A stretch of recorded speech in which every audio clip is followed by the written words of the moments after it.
नमस्कार, बहुत स्वागत है आपका। आप देख रहे हैं न्यूज टीवी इंडिया। मैं आपके साथ श्रेयोशी। चलिए खबरों की शुरुआत करते हैं आज की अहम खबर के साथ, जहां आज अंतर्राष्ट्रीय महिला दिवस है। इसी के पावन अवसर पर राजधानी देहरादून में वरिष्ठ मातृशक्ति सम्मान कार्यक्रम का आयोजन किया गया। बता दें, इस कार्यक्रम की शोभा बढ़ाने खुद मुख्यमंत्री पुष्कर सिंह धामी पहुंचे। मुख्यमंत्री ने मन से समाज के विभिन्न क्षेत्रों में मील का पत्थर साबित होने वाली वरिष्ठ महिलाओं को सम्मानित किया।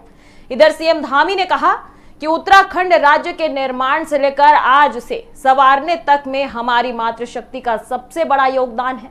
उन्होंने कहा कि उनकी सरकार महिलाओं को आर्थिक और सामाजिक रूप से आत्मनिर्भर बनाने के लिए प्रतिबद्ध है।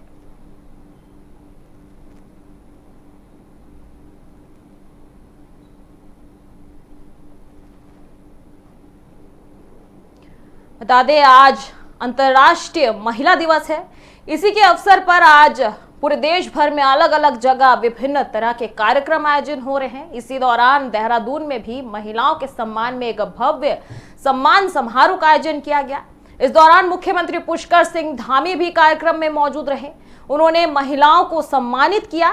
साथ ही उन्होंने कहा कि जो महिलाएं जो लंबे समय से उत्तराखंड राज्य को निर्माण से लेकर इसे संवारने तक का काम कर रही है, यह केवल मातृशक्ति का बड़ा योगदान है। उन्होंने कहा कि उनकी सरकार महिलाओं को आर्थिक और सामाजिक रूप से आत्मनिर्भर बनाने के लिए प्रतिबद्ध है।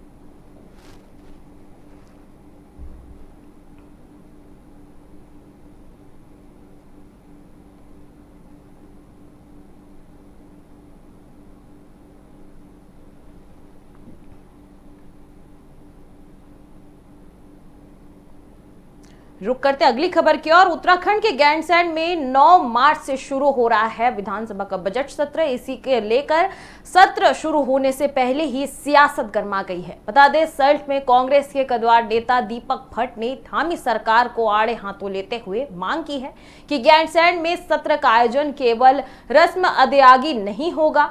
साथ ही उन्होंने कहा कि उत्तराखंड की जनता लंबे समय से गैंडसैंड को स्थायी राजधानी बनाने का इंतजार कर रही है। उन्होंने जोर देकर कहा कि इस बजट सत्र में पहाड़ की मूलभूत समस्याओं जैसे रोजगार, शिक्षा, स्वास्थ्य और सबसे बड़ी चुनौती यानी कि पलायन पर ठोस चर्चा और कड़े फैसले लिए जाने चाहिए। इधर कांग्रेस नेता के मुताबिक सरकार को जन भावनाओं का सम्मान करते हुए बजट में पहाड़ी क्षेत्रों के समग्र विकास के लिए स्पष्ट रोड मैप पेश करना चाहिए।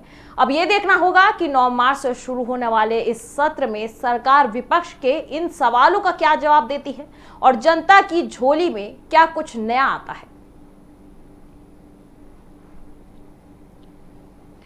बता दें कि उत्तराखंड में गैंडसैंड में 9 मार्च से विधानसभा का बजट सत्र शुरू होने वाला है, जिसको लेकर इन दिनों सियासत गरमाई हुई है। इस दौरान सल्ट में कांग्रेस के कद्दावर नेता ने धामी सरकार पर हमला बोला है। उन्होंने कहा कि आयोजन केवल रस्म के अनुरूप नहीं होना चाहिए। जनता लंबे समय से गैंडसैंड को स्थायी राजधानी बनाने का इंतजार कर रही है। इस बजट सत्र में पहाड़ की मूलभूत समस्याओं जैसे कि रोजगार, शिक्षा, स्वास्थ्य और सबसे बड़ी चुनौती यानी कि पलायन पर ठोस चर्चा होनी चाहिए और इस पर कड़े फैसले लिए जाने चाहिए। कांग्रेस नेता ने कहा कि सरकार को जन भावनाओं का सम्मान करना चाहिए। साथ ही बजट में पहाड़ी क्षेत्रों में समग्र विकास के लिए स्पष्ट रोड मैप भी पेश करना चाहिए।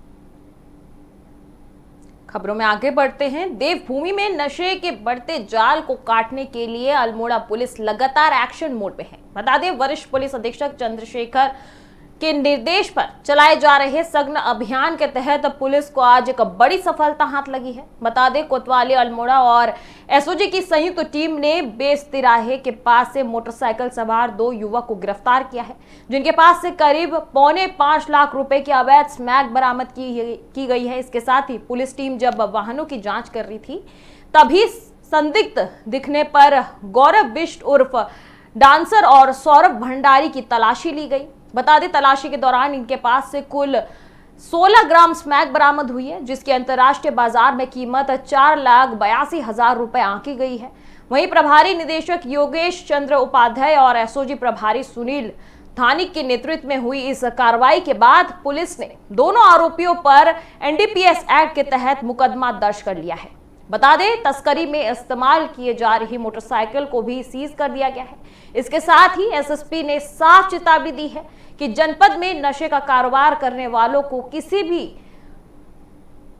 कीमत पर बख्शा नहीं जाएगा। बता दें, अल्मोड़ा पुलिस इस बार एक्शन मोड पे है। इस दौरान पुलिस अधीक्षक के निर्देश पर एक सघन अभियान चलाया गया, जिस दौरान चेकिंग के दौरान एक मोटरसाइकिल सवार 2 युवक को गिरफ्तार किया गया है। इनके पास से करीब 4.25 लाख रुपए की अवैध स्मैक बरामद हुई है। बता दें कि इनके पास से कुल 16 ग्राम स्मैक बरामद हुई, जिनकी अंतर्राष्ट्रीय बाजार में कीमत 4,82,000 रुपए आंकी गई है। इधर प्रभारी निदेशक और एसओजी के नेतृत्व में हुई इस कार्रवाई के बाद पुलिस ने दोनों आरोपियों पर एनडीपीएस एक्ट के तहत मुकदमा दर्ज की है और साथ ही इन पर कार्रवाई की जा रही है। बता दें, तस्करी में इस्तेमाल की जा रही मोटरसाइकिल को भी सीज कर दिया गया है। साथ ही एसएसपी ने चेतावनी दी है कि नशे का कारोबार करने वालों को किसी भी सूरत पर बख्शा नहीं जाएगा।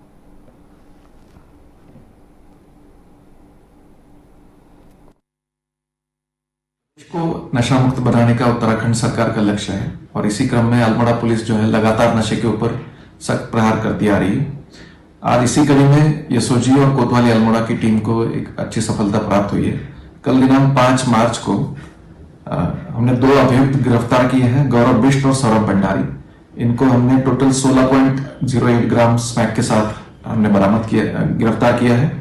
अभियुक्त गौरव के कब्जे से 8.66 ग्राम स्मैक तथा सौरभ के कब्जे से 7.42 ग्राम स्मैक हमने बरामद की है।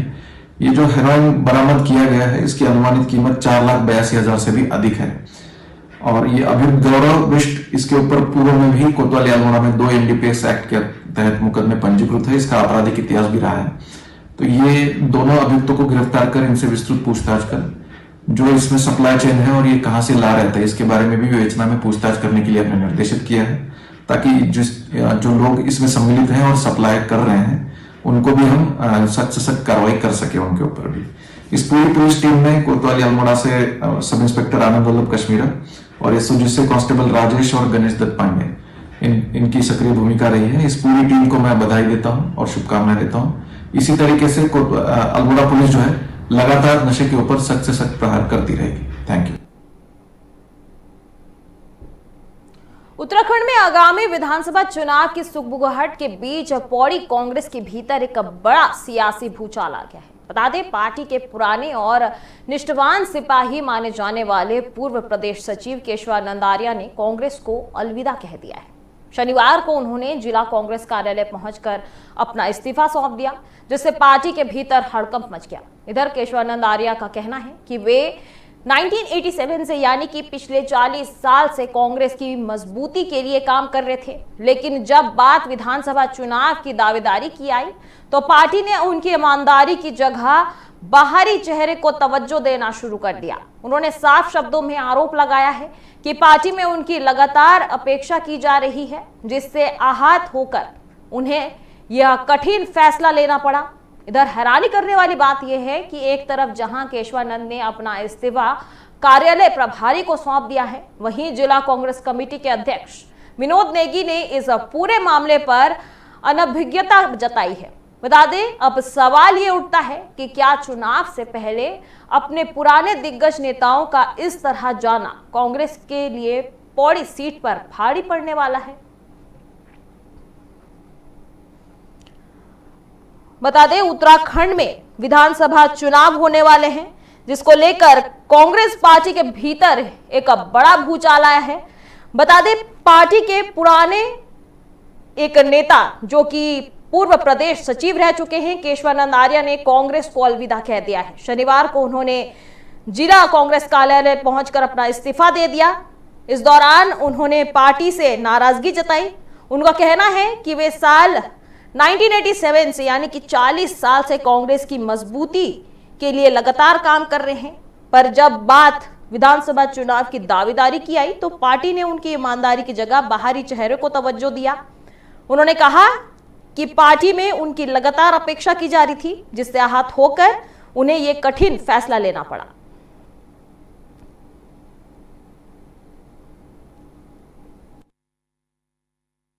पिछले 40 वर्षों से 1987 से और आज तक कांग्रेस का सक्रिय कार्यकर्ता रहा। पार्टी में विभिन्न पदों पर भी राज्य ब्लॉक अध्यक्ष, जिला अध्यक्ष, जिला अनुप्रकोष्ठ का उपाध्यक्ष, जिला अनुसूचित जाति का जिला अध्यक्ष और वर्तमान में मैं जिला प्रदेश कांग्रेस कार्यकारिणी में सचिव पद पर भी था। मैं विगत कई वर्षों से 2007 में श्रीनगर से मैंने विधायक की दावेदारी करी। 2012 में मैंने जब परिसीमन के उपरांत पौड़ी आरक्षित सीट हुआ तो 2012 में मंगलवाल जी के साथ में दावेदार था और तब भी मैंने दावेदारी की, तब भी मेरी उपेक्षा की गई। 2017 में मैंने दावेदारी करी, तब भी मेरी उपेक्षा की गई।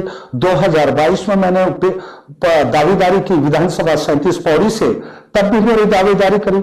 मैं समस्त समय समय पर 2012, 2017, 2022 और 27 की तैयारी में भी समय समय पर पार्टी को हर कार्यक्रम में समय देता रहा, पोस्टर देता रहा, फ्लैक्स प्रचार और प्रसार करता रहा।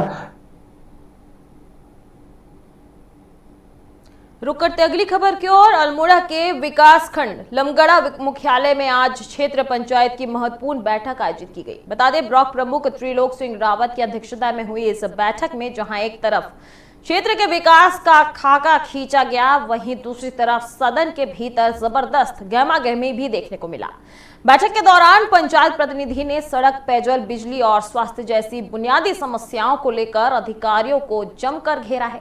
लेकिन चर्चा के बीच का नया विवाद तब खड़ा हो गया जब यह पता चला कि कई निर्वाचित जनप्रतिनिधियों की जगह उनके प्रतिनिधि बैठक में हिस्सा लेने पहुंच गए हैं। इस पर सदन के सदस्यों ने कड़ी आपत्ति जताई और इसे नियमों के खिलाफ बताया। इधर हंगामे के बाद सर्वसम्मति से यह निर्णय लिया गया कि भविष्य में क्षेत्र पंचायत की बैठकों में केवल वही व्यक्ति शामिल हो जाएगा जिससे जनता ने चुनकर भेजा है। किसी भी तरह की प्रतिनिधि संस्कृति बर्दाश्त नहीं की जाएगी। बैठक में मौजूद मुख्य विकास अधिकारी रामजी शरण शर्मा ने अधिकारियों को सख्त निर्देश दिए हैं कि जनप्रतिनिधियों द्वारा उठाई गई समस्याओं का समाधान समय सीमा के भीतर किया जाए।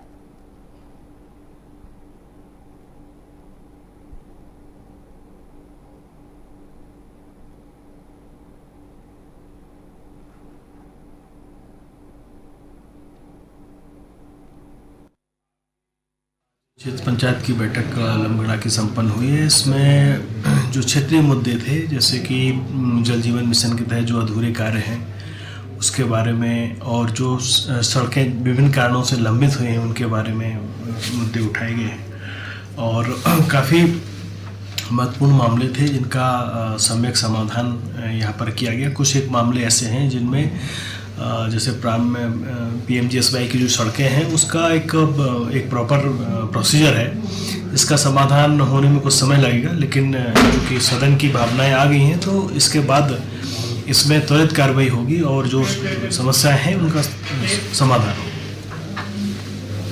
के सदस्य और प्रधानों का यहाँ पर धन्यवाद किया जो जीत के आए नहीं। उसके बाद हमारे जो एजेंडे में जो हमारे मेन मुद्दे थे तो विकास के लिए, लमगड़ा विकास करने के लिए जो हमारे विद्युतीकरण और पेयजल से संबंधित स्वास्थ्य विभाग से तो PWD प्रांतीय खंड या हमारे PMGSY अनेकों मुद्दे हैं। पेयजल के, विशेषकर पेयजल में हर घर हर घर जल, क्योंकि कई यहाँ पर हमारे माननीय सदस्यगणों ने और प्रधानों ने यहाँ पर जो अपनी बात रखी, इसके संबंध में हमारे यहाँ पर हम माननीय हमारे CDO साहब, हमारे मध्य में DDO साहब, माननीय विधायक जी हमारे मध्य में भी आए, माननीय जिला पंचायत अध्यक्ष हमारे बीच मध्य में हैं।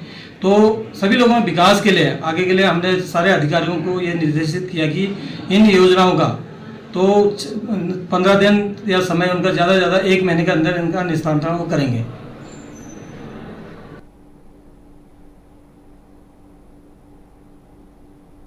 रुक करते अगली खबर की ओर। Uttaranchal federation of ministerial services association के पौड़ी जनपद का एक प्रतिनिधिमंडल आज जिलाधिकारी स्वाति एस भदौरिया से मिला। बता दें, इस मुलाकात का मुख्य एजेंडा मुख्यालय पौड़ी में कार्मिक के लिए सघन भवन निर्माण हेतु भूमि आवंटन की मांग थी।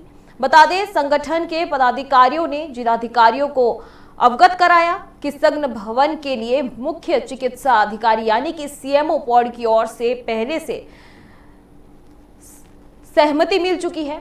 अब जिलाधिकारी की अंतिम स्वीकृति के बाद ही भूमि आवंटन फाइल आगे बढ़ाई जाएगी। वहीं जिलाधिकारी स्वाति एस भदौरिया ने कर्मचारियों की इस मांग को गंभीरता से सुना और आश्वस्त किया कि वे इस संबंध में जल्द ही रिपोर्ट मांगकर आवश्यक कार्रवाई करेगी। इधर प्रतिनिधिमंडल में जनपद अध्यक्ष सीताराम और मंडल अध्यक्ष रेवती नंदन डंगवाल सहित संगठन के कई महत्वपूर्ण चेहरे शामिल रहे। इधर कर्मियों का कहना है कि संघ भवन बनाने से उनके कार्यों और बैठकों के लिए एक व्यवस्थित स्थान मिल सकेगा।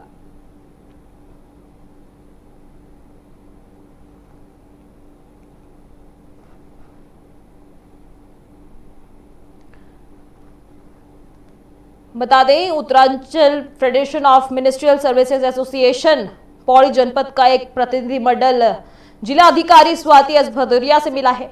बता दें, इस मुलाकात का मुख्य उद्देश्य पौड़ी में कार्मिकों के लिए सघन भवन निर्माण के आवंटन की मांग की गई है। बता दें, संगठन के पदाधिकारियों ने जिलाधिकारियों को अवगत कराया कि संघ भवन के लिए मुख्य चिकित्सा अधिकारी यानी कि सीएमओ पौड़ी की ओर से पहले ही सहमति मिल चुकी है। अब जिलाधिकारी के अंतिम स्वीकृति के बाद भूमि आवंटन की फाइल आगे बढ़ाई जाएगी।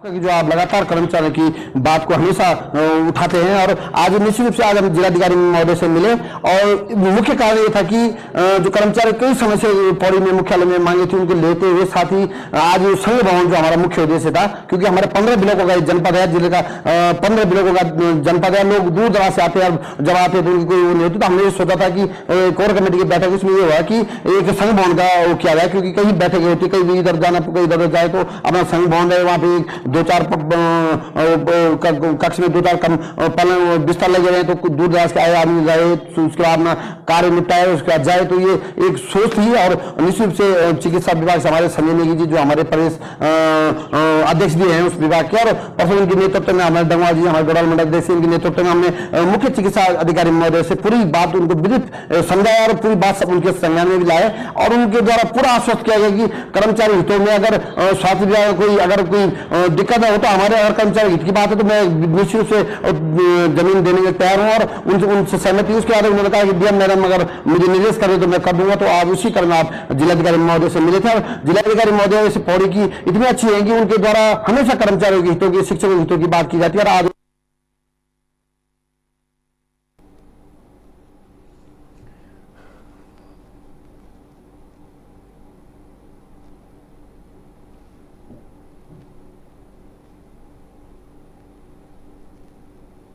खबरों में आगे बढ़ते हैं। पौड़ी गढ़वाल के दुरुस्त और दुर्गम क्षेत्र में रहने वाले लोगों के लिए राहत भरी खबर है। बता दें, जनपद के मुख्य चिकित्सा अधिकारी डॉक्टर एसएम शुक्ला ने स्वास्थ्य सुविधाओं को बेहतर करने के लिए एक विस्तृत कार्य योजना तैयार की है। अब पौड़ी के उन गांव में जहां स्वास्थ्य केंद्र दूर है, मोबाइल मेडिकल वैन के जरिए रोस्टर के आधार पर डॉक्टरी सलाह और दवाएं पहुंचाई जाएंगी। इतना ही नहीं, सीएमओ ने सरकारी अस्पतालों में चल रहे बाहर की दवाइयों के खेल पर भी कड़ा प्रहार किया है।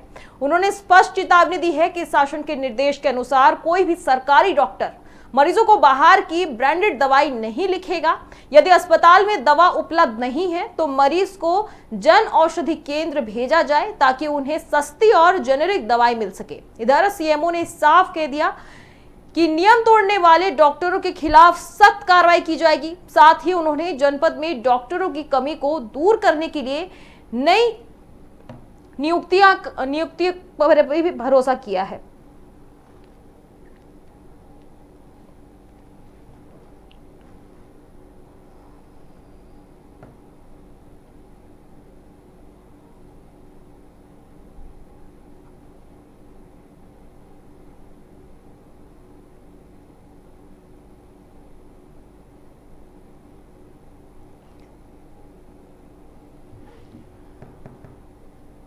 पौड़ी जिले से एक राहत भरी खबर है। बता दें कि मुख्य चिकित्सा अधिकारी ने स्वास्थ्य सुविधाओं को बेहतर बनाने के लिए कार्य योजना तैयार की है।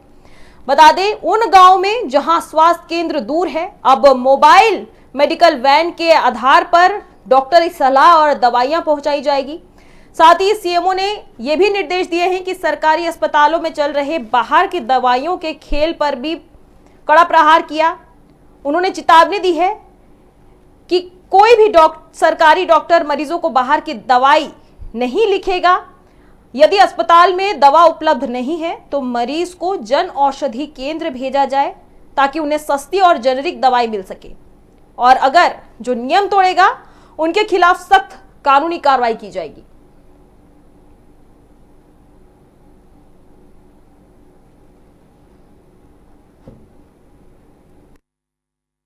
अभी मोबाइल वैन भी चल रहा है, तो मोबाइल वैन से हमने 4 मोबाइल वैन है और ज़्यादा नहीं, 1-2 रोज में 4 शुरू हो जाएंगे। अभी तो जिला अस्पताल का शुरू हुआ है, तो मैंने दूरस्थ क्षेत्रों में, असेवी क्षेत्रों में हमारी वैन स्वयं जाएगी और 12 एक ब्लॉक में मैंने एरिया कवर किए हैं, तो इस तरीके से 8 ब्लॉकों में मैंने कवर किए हैं।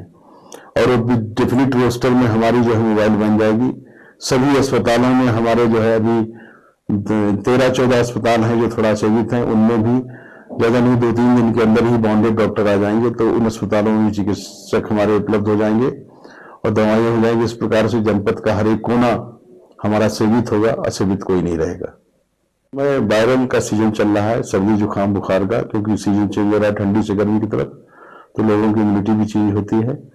वर्ष में 2-3 बार कम से कम चेंज हो रहा है, तो ये जो है ठंडी के बाद गर्मी का मौसम है। वायरल की बीमारियां बहुत हैं, हमारे यहाँ पर्याप्त दवाइयाँ हैं, एंटीबायोटिक है, आईवी पैरा है, कफ सिरप है, ये सब दवाइयाँ लेना है। आदमी को खूब पानी पीना है, स्वस्थ भोजन करना है।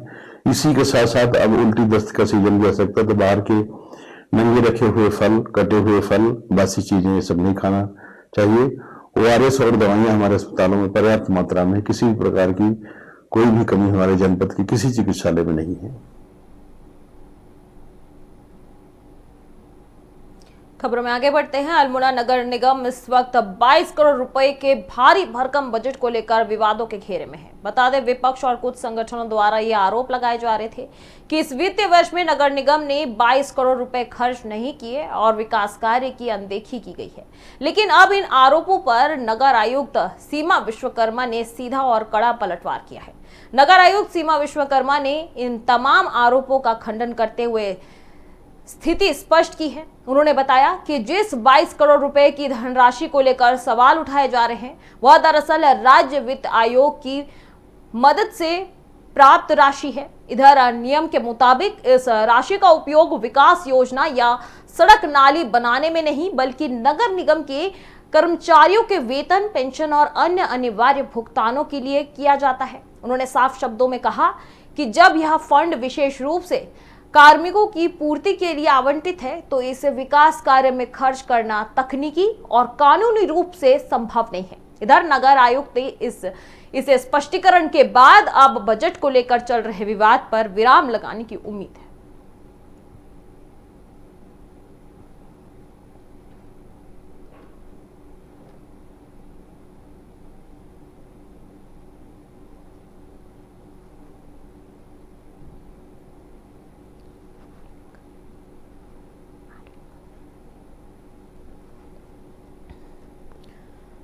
बता दें नगर निगम 22 करोड़ रुपए के भारी भरकम बजट को लेकर विवादों के घेरे में है। कुछ संगठनों द्वारा आरोप लगाए जा रहे हैं कि 22 करोड़ रुपए खर्च नहीं किए गए और विकास कार्यों की अनदेखी की गई। इन आरोपों पर नगर आयुक्त ने सीधा और कड़ा पलटवार किया है। उन्होंने कहा कि 22 करोड़ रुपए की धनराशि को लेकर सवाल उठाए जा रहे हैं। राज्य वित्त आयोग की मदद से यह प्राप्त राशि है। इधर नियम के मुताबिक इस राशि का उपयोग विकास योजना या सड़क नाली बनाने के लिए नहीं बल्कि नगर निगम के कर्मचारियों के वेतन, पेंशन और अन्य अनिवार्य भुगतानों के लिए किया जाता है। उन्होंने कहा कि जब यह फंड विशेष रूप से कार्मिकों की पूर्ति के लिए आवंटित किया गया है तो इसे विकास कार्य में खर्च करना तकनीकी और कानूनी रूप से संभव नहीं है।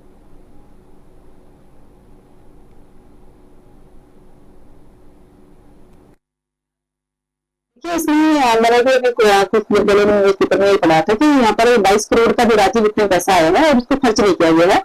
उसके बारे में बताना चाहूंगी कि जो राज्य वित्त का जो ये पैसा है वो जो हमारे कर्मचारी उनकी सैलरी, उनकी पेंशन और जो हमारे रिटायरमेंट जो है उनके जो भत्ते हैं उनके लिए होता है। तो इस प्रकार का ये कहना है कि कोई बजट आर्काइव्स द्वारा खर्च नहीं किया गया, ये गलत। उत्तराखंड में धामी सरकार जहां अपने 4 साल के कार्यकाल को बेमिसाल बताकर जश्न मना रही है, वहीं विपक्ष ने इसे बेहाली का दौर करार दिया है। बता दें, मसूरी में आज उत्तराखंड महिला कांग्रेस की प्रदेश अध्यक्ष ज्योति रौतेला ने सरकार के दावों की धज्जियां उड़ाते हुए तीखा हमला बोला। ज्योति रौतेला ने कहा कि सरकार विज्ञापनों में तो अपनी उपलब्धियां गिना रही है, लेकिन उनका कहना है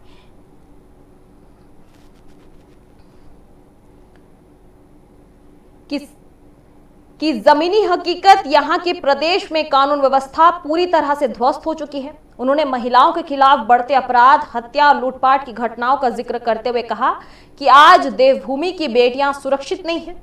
इसके अलावा उन्होंने सैकड़ों बच्चों के लापता होने के गंभीर मुद्दे पर भी सवाल को घेरे में लिया है। यही नहीं, रौतेला ने हाल ही में हुए केंद्रीय गृह मंत्री अमित शाह के हरिद्वार दौरे पर भी निशाना साधा। उन्होंने आरोप लगाया कि सरकारी मशीनरी का दुरुपयोग किया गया और महिला कांग्रेस नेताओं को लोकतांत्रिक तरीके से ज्ञापन देने तक से रोक लगा दिया गया। ज्योति रौतेला ने दावा किया कि 2027 के चुनाव में जनता इस सरकार को आईना दिखाएगी और जल्द ही राहुल गांधी के उत्तराखंड दौरे से कांग्रेस कार्यकर्ता नई ऊर्जा के साथ मैदान में उतरेंगे।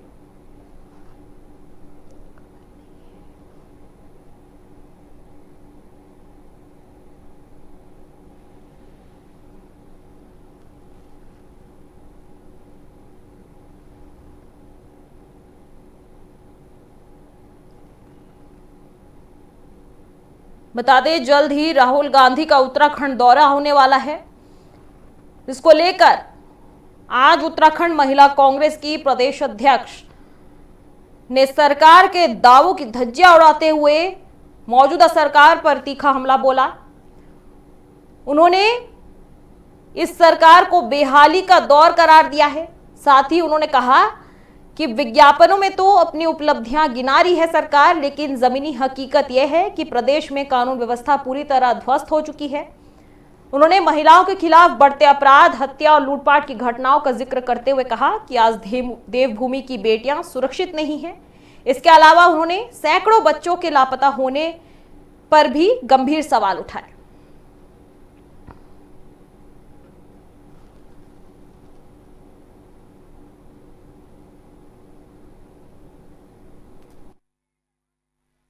महिला दिवस है और मुझे लगता है कि महिला सशक्तिकरण की कार्यक्रम आज हमारे आयोजन करा है और महिलाओं को, वैसे तो हर दिन महिलाओं का दिन है, लेकिन एक दिन महिलाओं को भी स्पेशल जो महसूस करवाया है आप लोगों ने, उसके लिए धन्यवाद। और मैं ये चाहती हूँ कि इस देश की, इस प्रदेश की महिलाएं हर क्षेत्र में। के सहसपुर थाना क्षेत्र से एक बेहद दुखद खबर सामने आई है। बता दें कि एक बच्चे को स्कॉर्पियो गाड़ी ने तेज रफ्तार के चलते टक्कर मार दी, जिस पर मौके पर ही उस बच्चे की मौत हो गई है। बता दें कि जानकारी के मुताबिक एक अनियंत्रित स्कॉर्पियो ने सड़क किनारे खड़े 7 साल के मासूम बच्चे को इतनी जोरदार टक्कर मारी कि मासूम की मौके पर ही मौत हो गई। हादसे के बाद आरोपी चालक गाड़ी लेकर मौके से फरार हो गया, जिसके बाद स्थानीय लोगों का गुस्सा 7वें आसमान पर पहुंच गया है। गुस्साए ग्रामीणों ने सड़क पर जाम लगा दिया है और पुलिस प्रशासन के खिलाफ जमकर नारेबाजी कर रहे हैं।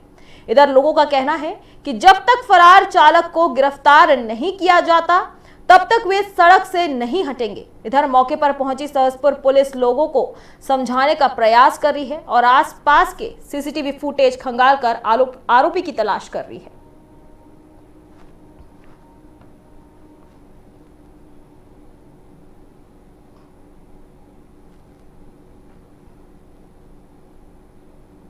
कहा जाता है कि अगर इरादे मजबूत हो और संकल्प दृढ़ हो तो संसाधनों की कमी कभी आड़े नहीं आती।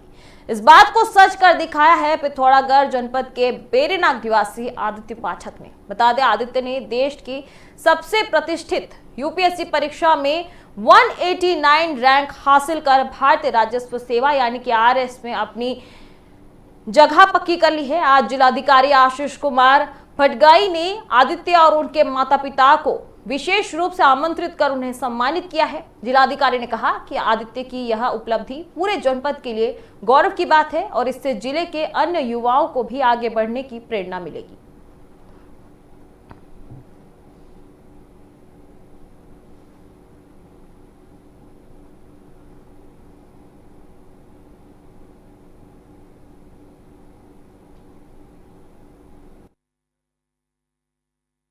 पिथौरागढ़ के युवाओं को मेरा एक ही संदेश है कि गवर्नमेंट जॉब और स्पेशली जो काफ़ी ज़्यादा कॉम्पिटिटिव गवर्नमेंट जॉब्स हैं, वो चाहे सेंटर पे हो चाहे स्टेट पे हो, उनको क्लियर करने में टाइम लगता है। तो इसके लिए सबसे इम्पॉर्टेंट है मानसिक शक्ति और उसके अलावा अपना जो डेली बेसिस पे शारीरिक हेल्थ है उसको भी आपको हमेशा अच्छा बनाए रखना है। उसके अलावा पेरेंट्स को अपने बच्चों को सपोर्ट, साथ में मित्रों का सपोर्ट भी इसमें काफ़ी आवश्यक है। तो फिलहाल मेरे साथ इस बुलेटिन में इतना ही। आएगी देश दुनिया की तमाम खबरों के लिए आप देखते रहिए न्यूज़ टीवी इंडिया। नमस्कार।